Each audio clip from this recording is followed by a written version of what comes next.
Bismillah. Bismillahirrahmanirrahim. Assalamualaikum warahmatullahi wabarakatuh. Selamat pagi, salam sejahtera semua. Okey.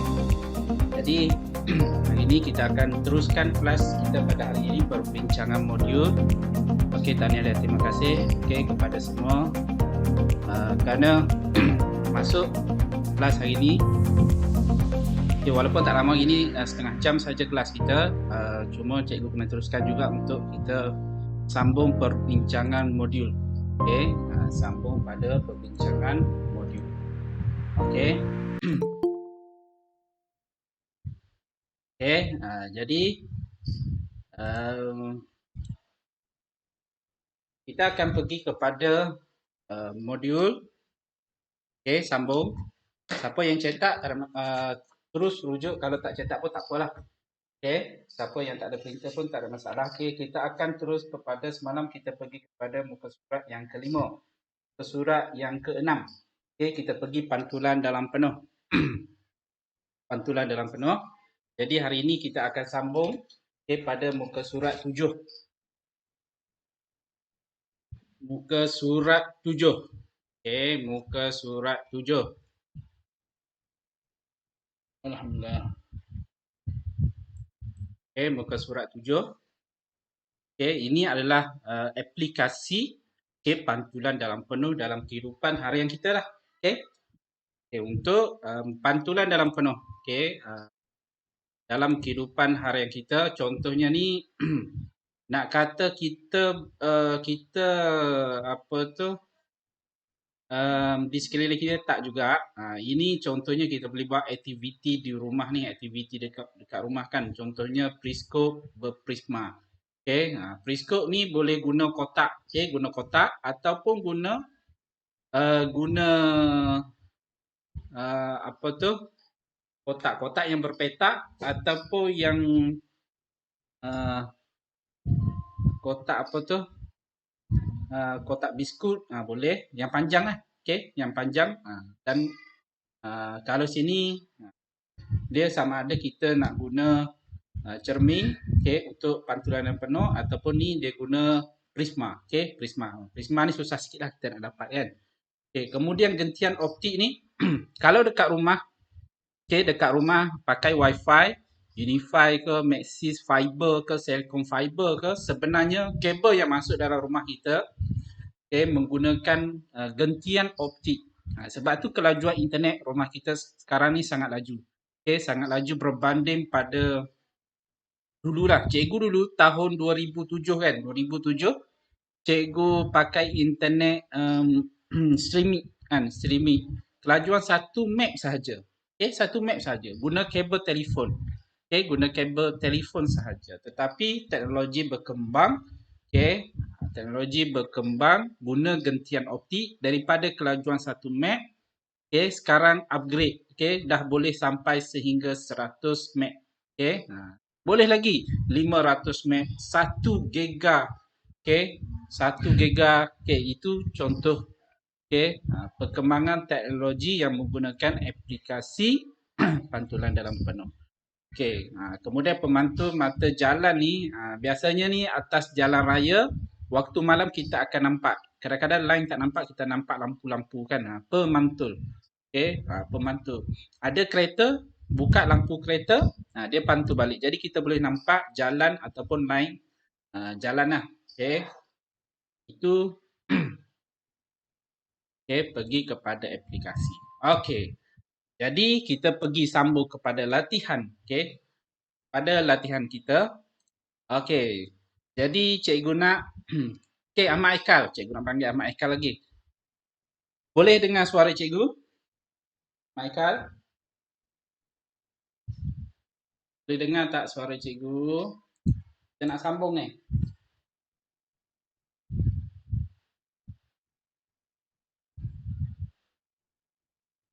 Ahmad Aikal? Kenapa Ahmad Aikal tak boleh ni? Ahmad Aikal?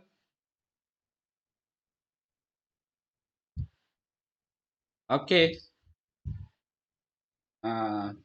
Sazwan ada Sazwan. Sazwan, Muhammad Sazwan. Sazwan. Okey, boleh tidak Tuan untuk pergi pada soalan nombor 1 boleh? Boleh, boleh. Okey, cikgu baca soalan dulu. Okey, untuk soalan yang ini, untuk soalan yang ini, antara berikut yang manakah merupakan sudut genting? Dalam soalan ini, yang manakah sudut genting kaca? Jadi yang warna biru ni kaca lah, kaca. Lepas tu terangkan jawapan. Kena terangkan pula jawapan. Kalau ikut ni, biasanya kalau dalam kertas dua markah. Kertas dua markah. Markah yang pertama, ni dia bagikan A, B, C, D, E sampai J, I, H, F ni semua ni, G ni. Tentukan mana satu sudut genting. Satu markah. Yang kedua, kena terangkan jawapan. Kenapa kita kata jawapan pilihan tu adalah sudut genting. Sazwan. Jadi yang mana satu sudut genting? F. F. Sazwan kata F. Kita tengok F. Kita tengok F. Jadi sebab apa Sazwan kata F? Sebab lepas dia melalui sudut 7 tu, sudut biasan dia sama dengan 90 darjah. 90 darjah. Ada tambahan lagi? Itu je. Tak ada, itu je. Tahniah dan terima kasih. Betul itu. Jawapan Sazwan betul. Tahniah dan terima kasih. Jadi antara berikut yang manakah merupakan sudut genting? Sazwan dah jawab dengan betul.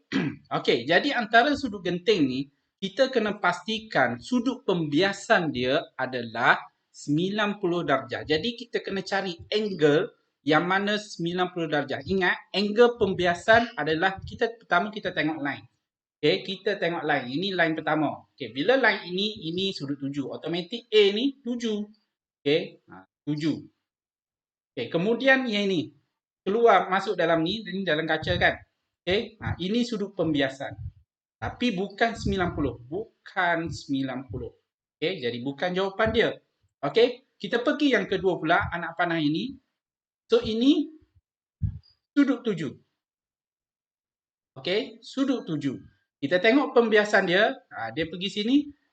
Pembiasan dia dekat sini. Jadi sudut dikira daripada garis normal ni, garisan putus-putus ni, 90 darjah. Bila pembiasan 90 darjah, sudut 7F ni adalah sudut genting. Sudut genting. Dan jadi F ni adalah pening. Jadi F ni adalah sudut 7 yang merupakan sudut genting. Ini adalah sudut genting. Kenapa? Kerana I itu adalah sudut pembiasan. Cikgu buat singkat-singkat sikit. Sudut pembiasan. Pembiasan.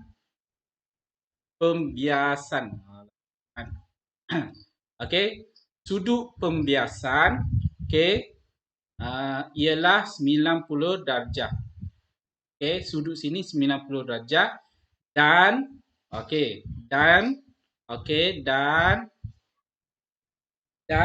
dalam medium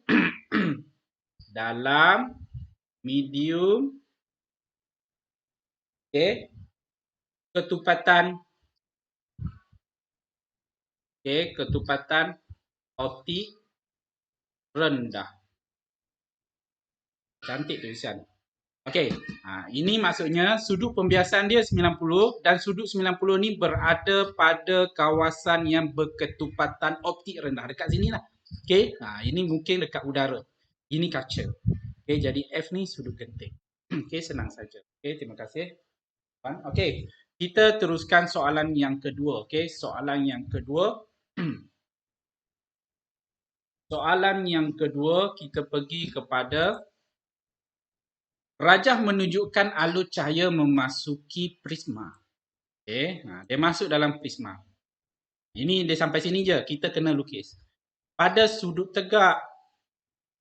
Sudut tegak. Mana sudut tegak dia? Sudut tegak inilah. Ini kan sudut tegak. 90. sudut genting prisma adalah 42. Okey, jadi kita kena alert. Okey, kita terus bagi ingat kat sini ataupun tulis C. Okey, C sama dengan 42.2 darjah. Okey, C 42.2 darjah. Okey, soalan yang pertama, kira indeks biasan. Okey, soalan yang pertama, kira indeks biasan. Okey, kira indeks biasan. Indeks biasan. Okey. Cikgu akan panggil nama seterusnya.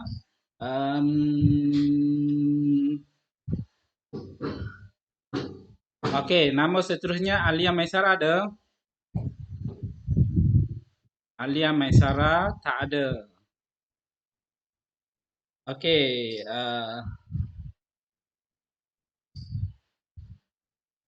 Fatin Nawarah ada? Ada cikgu. Cuba kuat sikit. Macam tak dengar. Dengar cikgu. Cikgu kuatkan volume sikit. Okey, testing. Cuba.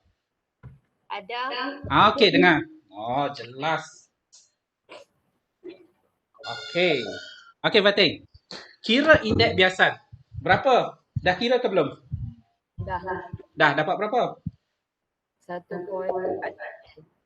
1.49 9. menggunakan formula.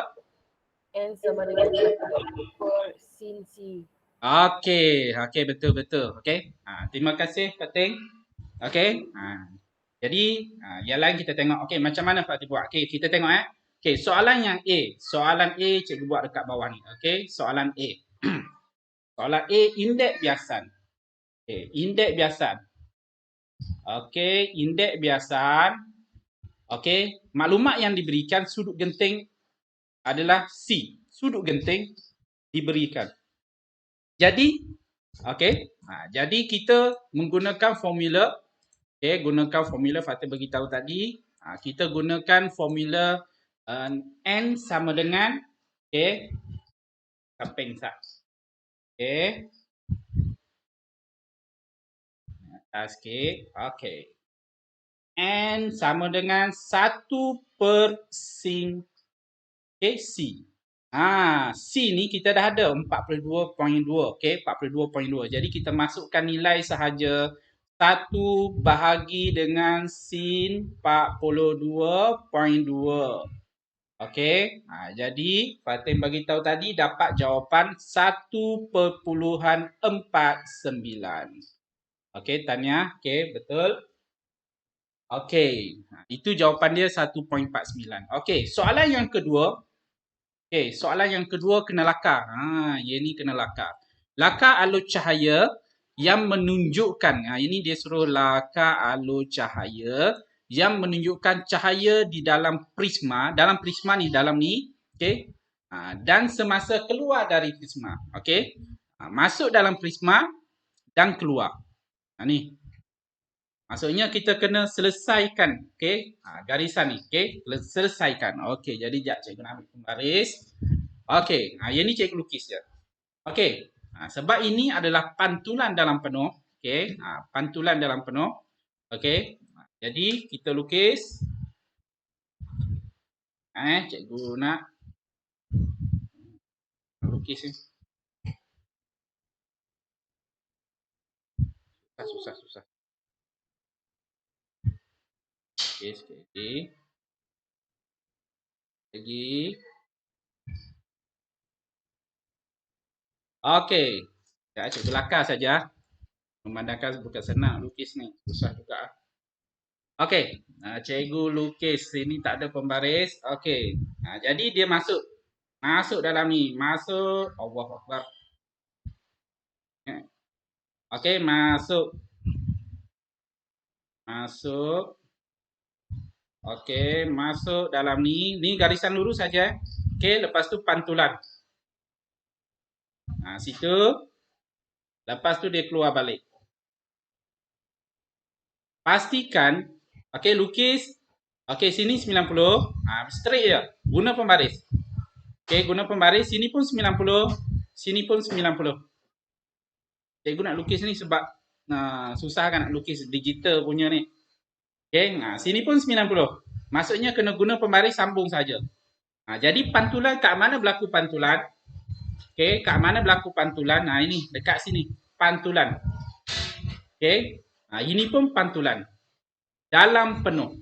Okey, pantulan dalam penuh. Jadi dua tempat berlaku pantulan. Lukisan je, ni. Jangan lupa masa lukisan, okey, kamu lukisnya anak panah. 1, okey, 2. Ni anak panah pergerakan ni.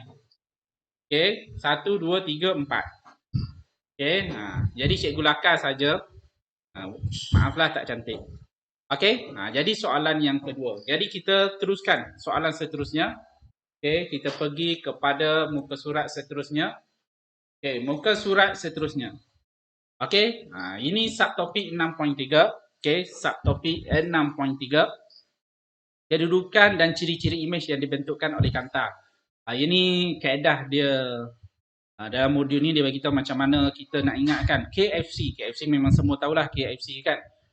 K kotak, K 2 fokus, K ketiga center.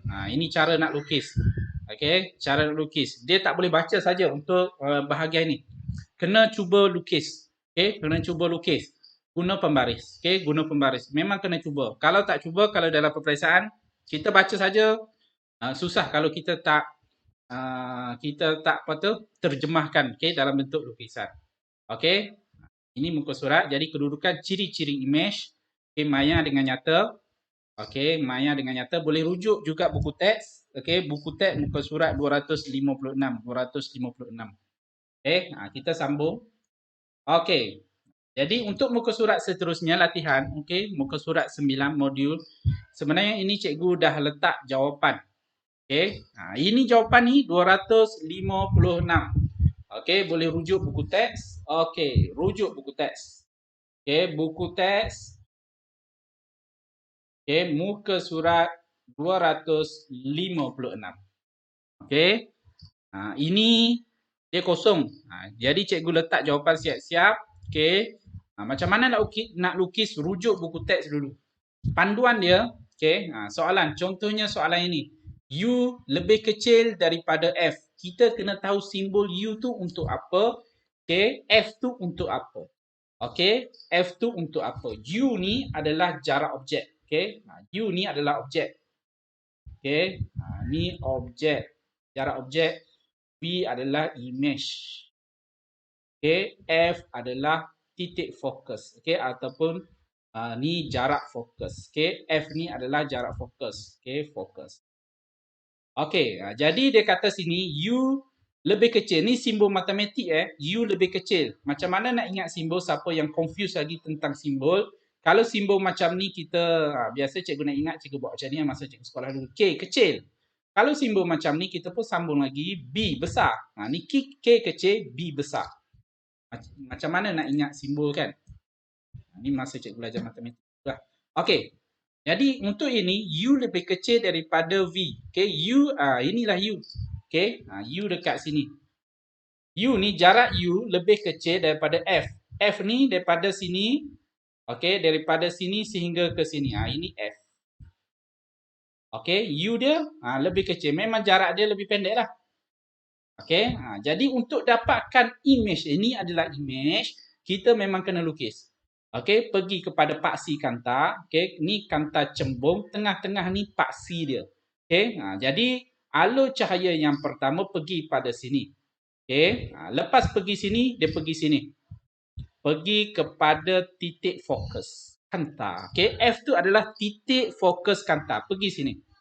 Okey, yang pertama. Yang kedua, pada puncak dia ni, pergi kepada pusat Kantar. Okey, tengah-tengah Kantar tu pergi pusat. Tengok anak panah. Memang tak boleh lupa. Memang jangan lupalah anak panah ni kan. Okey, kita pun lukis.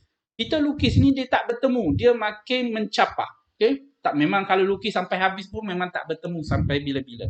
Jadi kalau kita nampak lukisan macam tu, maksudnya adalah perjumpaan garisan ni adalah di belakang Kantar.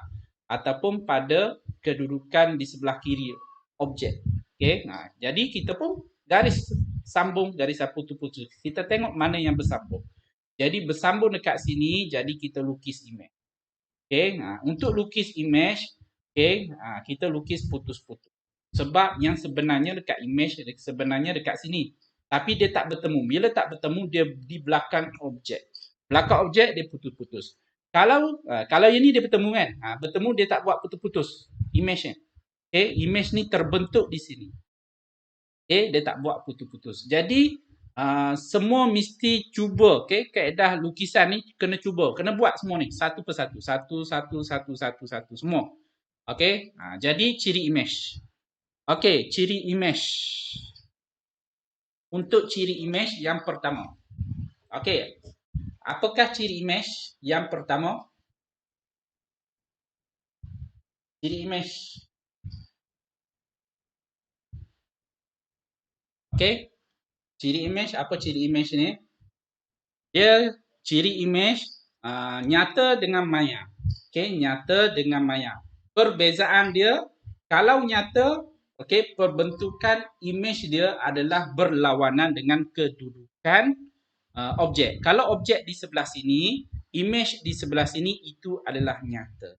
Jadi ni dia duduk bersama di sebelah kiri dengan objek, jadi image dia, ciri image dia adalah maya. Okey, untuk yang ni, okey, ciri image dia adalah maya. Okey, lagi ciri image yang kita nampak jelas dekat sini, ketara. Tegak. Dia ada dua juga. Maya dengan nyata, okey, tegak dengan songsang. Kalau songsang dia terbalik, yang ini songsang. Okey, yang ini songsang. Yang ni dia duduk tegak. Okey, so ini ciri image dia adalah tegak. Okey, tegak. Yang ketiga, memang nampak nyata kalau kita tengok dekat sini, image dia kecil je, pendek saja. Okey, objek dia kecil saja, image dia besar. Jadi, ini diperbesar ataupun kita letak saja besar. Okey, besar. Okey, itu. Okey, jadi yang lain boleh buat sendiri. Ni boleh rujuk buku teks saja. Okey, muka surat 256, rujuk buku teks, pastikan semua, okey, kena lukis. Okey, belajar lukis ni lah. Setiap satu persatu pastikan sama dengan buku teks. Dia tak susah pun nak lukis, senang je. Pastikan ada pensel, ada pembaris, memang boleh lukis. Okey, ciri image pun ada dalam buku teks.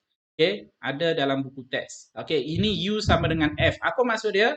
Jarak objek sama dengan jarak image. Jarak objek sama dengan jarak fokus. Ini. Okey, maksud dia jarak objek daripada tengah ni, center ni, ni jarak objek U. Jarak image pun sama, okey, sama panjang. Itu maksud dia. Okey. Untuk yang ini pula, okey, ni ada juga yang confuse kan. 2F, okey, lebih besar daripada U. U ni adalah objek, lebih besar U pula, lebih besar daripada F. F ni jarak fokus, 2F ni 2 kali jarak fokus. Ni F kan. Contohnya F ni 5 cm. Contoh sini 5 cm. Okey, 5 cm. Jadi kalau 2F 10 cm. Sebab dia 2 kali, okey, 2 kali F. 10 cm. 5 cm, 5 cm. Okey, maksudnya objek ni terletak di antara F dengan 2F. Maksudnya duduk dalam ni, dalam kawasan ni. Okey, dia duduk dalam kawasan ni. Ini maksud dia. Objek duduk dalam kawasan ni. Jadi bila kita lukis, okey, gambar Raja Sinar ni kita dapat image dekat sini. Okey, sebab dia bersilang kat sini kan. Dua garis ni bersilang dekat sini. Ini adalah objek. Image. Okey, image. Ini adalah image. Okey. Kalau dekat sini, ini adalah nyata. Okey, nyata. Okey. Dia terbalik. Jadi terbalik ni kita panggil songsang. Okey. Lepas tu, tengok saiz dia. Okey. Kita tengok saiz dia. Tengok saiz dia lebih besar. Okey, lebih besar. Kalau kita lukis kecil sangat, kita tak nampak beza sangat. Okey. Kalau lukis besar tu, kita nampaklah. Jadi besar. Dalam buku teks diperbesar, jadi boleh tulis sahaja besar. Okey. Jadi yang lain memang kena cuba buat sendiri. Okey, ini adalah kata cembung, sama juga dengan kata cekung. Dalam buku teks kalau ikutkan muka surat 257. Okey, ini buku teks juga. Untuk yang ini buku teks. Muka surat 257. Okey, rujuk buku teks. Ciri-ciri imej pun ada dalam buku teks. Okey, boleh? Okey, rujuk buku teks sahaja. Okey. Jadi untuk soalan seterusnya adalah formula kanta nipis, ada pembesaran. Okey, ini kita akan sambung pada kelas seterusnya. Okey, kelas seterusnya. Okey, setakat ni ada soalan? Ada soalan tak? Berkenaan perbincangan kita pada hari ini. Ada soalan, sebarang soalan kelas? Tak ada cikgu. Tak ada. Okey. Okey, kalau tak ada, mohon isi kehadiran kelas pada hari ini. Okey. Pada ruangan chatting. Okey. Isi kehadiran pada hari ini.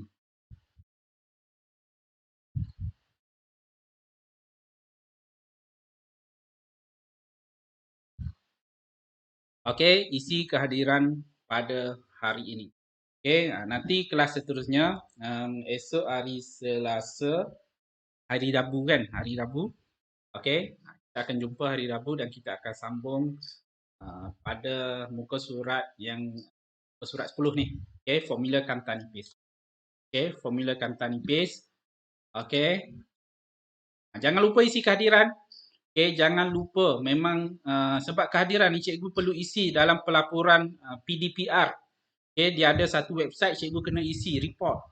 Jadi siapa yang isi kehadiran, jadi cikgu catatlah nama dia kan.